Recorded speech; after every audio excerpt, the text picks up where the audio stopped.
اصبروا وصابروا ورابطوا واتقوا الله لعلكم تفلحون।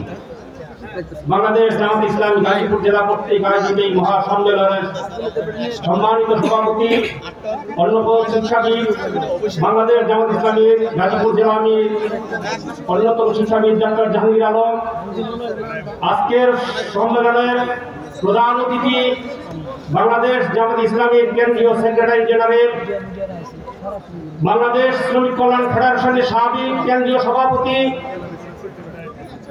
গণপ্রজাতন্ত্রী বাংলাদেশ সরকারের সাবেক সংসদ সদস্য অধ্যাপক মিয়া গোলাম পড়ুয়ার, মঞ্চে উপবিষ্ট বিভিন্ন পর্যায়ের নেতৃবৃন্দ, সামনে উপবিষ্ট ছাত্র শ্রমিক জনতা, আসসালামু আলাইকুম ওয়া রাহমাতুল্লাহ।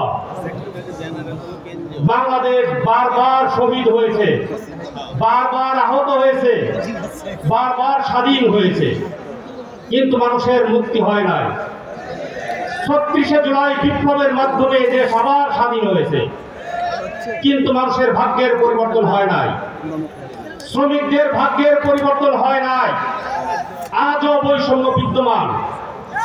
এই অবস্থা চলতে দেওয়া যায় না। এই বিপ্লবকে নস্যাৎ করার জন্য আজকে ষড়যন্ত্র চলছে, দেশ বিদেশে ষড়যন্ত্র চলছে।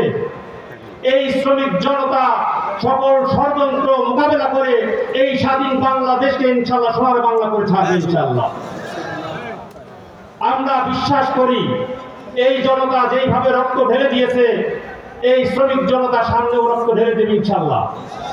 আমরা এই দেশকে একটি সোনার বাংলা করতে চাই, যেই বাংলায় ধর্ম, বর্ণ, জাত ভেদাভেদ একত্রিত একটি সাম্যের বাংলাদেশ গড়বে, যেখানে শ্রমিকরা পাবে তাদের অধিকার, মালিকরা তাদের দুর্নীতি মুক্ত, চাঁদাবাজ মুক্ত কারখানা পরিচালনা করবে। আজও চাঁদাবাজকে লক্ষ্য করা যায়, সন্ত্রাসীদের, চাঁদাবাজদের কোনো দল নাই। তারা জাতির শত্রু, তারা দেশের শত্রু। তাদেরকে বয়কট করতে হবে, তাদেরকে প্রতিহত করতে হবে।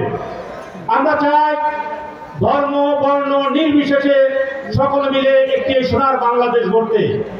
আসুন, হিন্দু, বৌদ্ধ, খ্রিস্টান সবাই মিলে আমরা একটা সোনার বাংলাদেশ গড়ি। এই দেশ গড়ার ক্ষেত্রে সকলের স্পেস থাকতে হবে।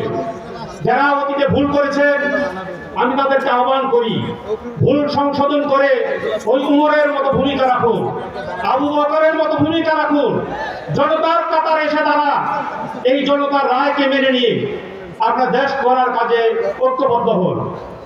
শ্রমিক জনতা সকলকে আবার প্রয়োজনে দেশের স্বার্থে ঐক্যবদ্ধ হয়ে এই দেশ গড়ার কাজে অংশগ্রহণ করার আহ্বান জানিয়ে আমার বক্তব্য শেষ করছি। আসসালামু আলাইকুম ওয়া রাহমাতুল্লাহ।